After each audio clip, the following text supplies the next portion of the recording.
Welcome to Diary of Diaspora Intimacy, where Africans abroad learn to unlearn shame, heal emotionally, and connect deeper.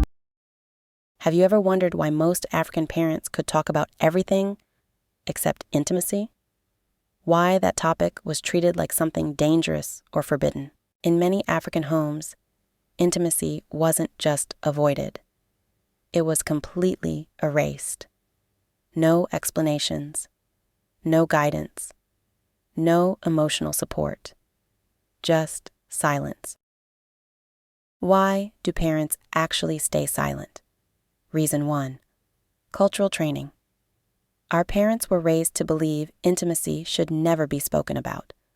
Culture trained them to stay silent. Reason 2, fear of corruption. They believed talking about intimacy would corrupt young people instead of educating them. Reason 3, religion and morality. Many of our parents were influenced by strict religious beliefs that tied intimacy to guilt and sin.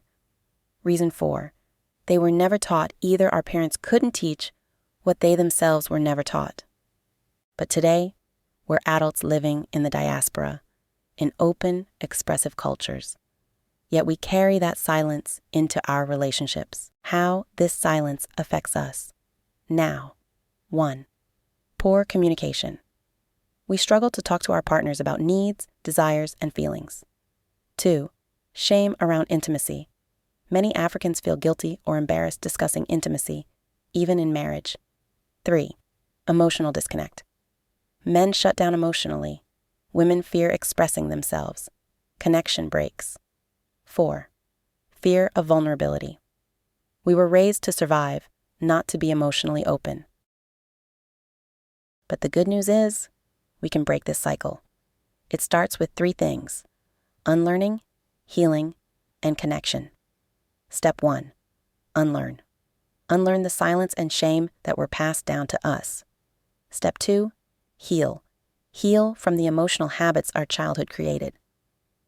Step 3, connect and build new, healthy ways to express intimacy in the diaspora. If you're ready to break the silence and rebuild intimacy in your life, you're in the right place.